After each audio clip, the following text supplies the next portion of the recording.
Halo, Assalamualaikum warahmatullahi wabarakatuh.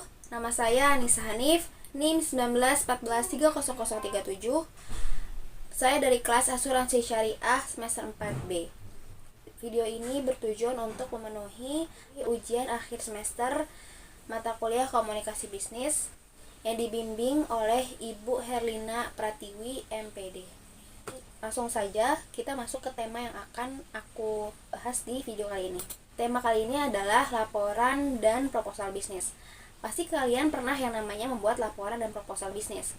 Kalau misalnya laporan pendek itu contohnya kayak kita punya bisnis kecil-kecilan sama teman kita. Nah, pasti kita akan membuat perinciannya setiap harinya atau setiap minggunya supaya kita tahu nih pemasukannya itu berapa, pengeluarannya itu berapa, agar kedepannya nanti tidak terjadi hal-hal yang tidak diinginkan. Kemudian kalau laporan panjang, contohnya kayak kita ikut suatu organisasi. Biasanya di akhir jabatan itu kita akan disuruh membuat laporan atau biasa disebut dengan RPJ. Itu ada perincian dari awal kita menjabat sampai akhir kita menjabat. Nah, kalau misalkan proposal bisnis itu biasanya kayak kita ingin membuat suatu organisasi atau misalkan membuat suatu kajian atau kumpulan segala macam, pasti kita membuat suatu proposal agar apa? Agar tujuan kita tuh tercapai secara mulus, secara lancar. Dan dengan adanya proposal, tujuan kita tuh jadi tertata rapi.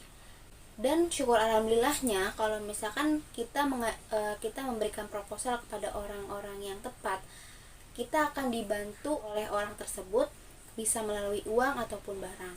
Mungkin itulah prolog atau pembuka dari tema laporan dan proposal bisnis. Laporan bisnis.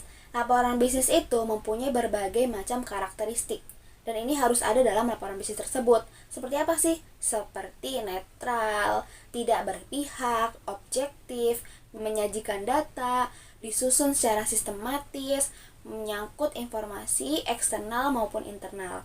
Jadi isi laporan itu harus fakta, harus real, benar-benar yang sudah terjadi. Supaya apa? Supaya kedepannya itu bisa lebih baik lagi. Dengan adanya laporan itu menjadi suatu pembelajaran untuk kedepannya nanti, supaya biar lebih baik lagi dan tidak terjadi hal-hal yang tidak diinginkan. Kemudian laporan bisnis itu memiliki suatu tujuan tertentu, yaitu membantu pemecahan dan memberikan keputusan. Jadi kita harus memberikan suatu solusi bagaimana nih ke depannya, karena di laporan itu adalah past, present, future. Jadi kita mendata yang sudah lalu, mendata yang kemarin-kemarin, kemudian mendata yang saat ini, dan kita memberi solusi ke depannya nih supaya lebih baik lagi. Tuh. Next. Proposal. Proposal itu adalah suatu rancangan kegiatan atau kerja yang disusun secara sistematis dan terperinci sesuai standar oleh seseorang atau sekelompok orang untuk diajukan kepada pihak yang dikehendaki dalam mendapatkan persetujuan bisnis tersebut. Jadi kan yang sudah tadi saya bilang di prolog ya, itu tujuan dari proposal ini kayak kita ingin membuat suatu organisasi, misalkan kayak sekelompok membuat suatu organisasi supaya organisasi kita itu berjalan dengan lancar, mulus gitu dan terbentuk. Kita membuat suatu proposal untuk mengajukan kepada orang-orang agar banyak yang support, banyak yang memberi bantuan dan lain sebagainya gitu. Mungkin salah satu tujuannya itu, dan masih banyak lagi tujuannya. Next. Adapun persiapan yang harus dilakukan sebelum menulis laporan bisnis. Jadi jangan asal-asalnya kita membuat laporan bisnis walaupun itu pendek ataupun panjang apalagi. Tahap pertama, perencanaan adalah melakukan analisis masalah yang mencakup tujuan penyusunan laporan.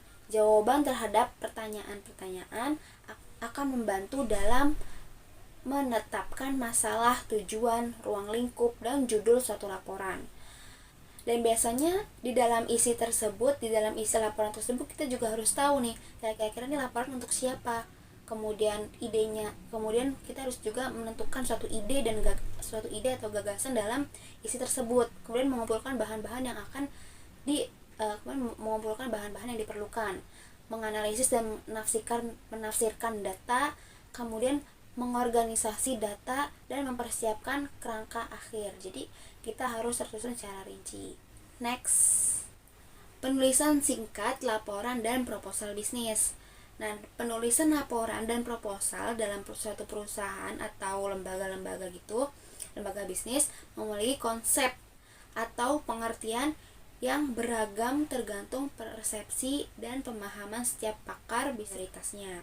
Jadi kita tuh harus mempunyai konsep. Kalau misalnya nggak ada konsep ya nggak bakal bisa terjadi gitu. Jadi apapun itu bentuk laporannya, apapun itu bentuk proposalnya, mau formal ataupun tidak formal, itu punya konsep agar itu tujuannya agar jelas semuanya gitu, tidak simpang siur. Next, pemanfaatan dukungan visual dalam laporan dan proposal bisnis. Penulisan laporan dan proposal bisnis akan lebih mengena dan efektif apabila dikomunikasikan secara visual dengan memberikan sebuah tabel, grafik, diagram, atau gambar-gambar tertentu yang dibutuhkan. Jadi biasanya ya, orang itu lebih terfokus kepada gambar atau kayak tabel gitu, perinciannya dalam bentuk tabel. Jadi kalau misalkan kayak suatu teks itu biasanya orang tuh jarang gitu ada yang benar-benar baca banget karena malas baca karena sudah kebanyakan teks. Nah, biasanya orang-orang itu lebih sering langsung melihat ke bagian akhir. Pengalaman saya waktu kalau laporan itu saya lebih seringnya laporan panjang gitu ya. Kalau laporan panjang pasti akan dibacakan dari awal sampai akhir gitu. Tapi kalau misalkan proposal itu orang-orang lebih sering langsung dari cover langsung ke belakang, langsung lihat tabel-tabel gitu, grafik, atau bahkan hanya melihat foto. Nah, dari situ saya mengambil kesimpulan kalau misalnya kita ingin mengajukan satu proposal kepada orang lain, orang yang kita tuju, kita juga harus mempresentasikannya gitu, supaya lebih jelas dan mudah diterima oleh orang tersebut. Dan syukur alhamdulillahnya kalau misalkan kita bisa mempresentasikannya dan proposal kita juga isinya bagus, jelas, dan mudah dimengerti dan menarik, itu orang itu pasti akan mensupport kita dan juga akan memberikan bantuan kayak berupa uang atau berupa barang dan lain sebagainya. Kemudian perbedaan laporan pendek dan laporan panjang. Laporan bisnis pendek atau laporan non formal yang mencakup judul halaman, pengiriman, catatan akhir, dan lampiran-lampiran. Dan biasanya laporan bisnis pendek ini hanya berisi 2-4 halaman dan ini hanya poin-poinnya saja. Biasanya kayak laporan per hari atau laporan per minggu itu. Kayak misalkan kita bisnis online shop kapsul bidara misalkan.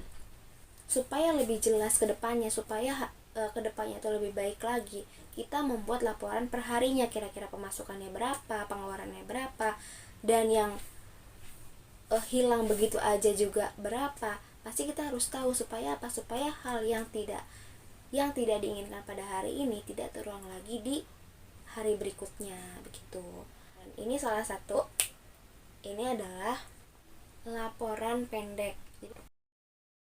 Laporan bisnis panjang. Nah, laporan bisnis panjang atau laporan formal yaitu laporan yang lebih kompleks dan lengkap yang berisikan body text, yaitu seperti kayak pendahuluan, isi, dan penutup. Dan biasanya kalau pendahuluan itu seperti kayak ada judulnya, terus abis itu ada pemberi kuasa, yaitu pemberi kuasa itu adalah orang yang meminta laporan. Jadi kita ingin ngasih laporan ini ke siapa gitu. Dari situ biasanya ada nama orangnya tersebut, terus abis itu ada tujuan, ada visi misi, kemudian ada latar belakang dan sebagainya. Dan ini adalah salah satu contoh dari laporan rencana bisnis kuliner. Aku hanya ngambil sebagian aja karena laporan panjang itu isinya banyak. Dan ini salah satu contoh pembukaan. Di sini tuh ada visi misi, ada tujuan, terus ada kepada orang yang ingin kita beri laporan tersebut, kemudian ada judul juga, dan kemudian ada teks. Isi teks itu adalah salah satu laporan paling terpanjang di dalam satu laporan, paling rinci dan paling jelas, harus relevan gitu, dan fakta. Kemudian yang terakhir adalah penutup. Yang penutup ini itu seperti kayak ada kesimpulan, saran, dan lain sebagainya. Oke teman-teman, mungkin cukup sekian video dari saya. Wassalamualaikum warahmatullahi wabarakatuh.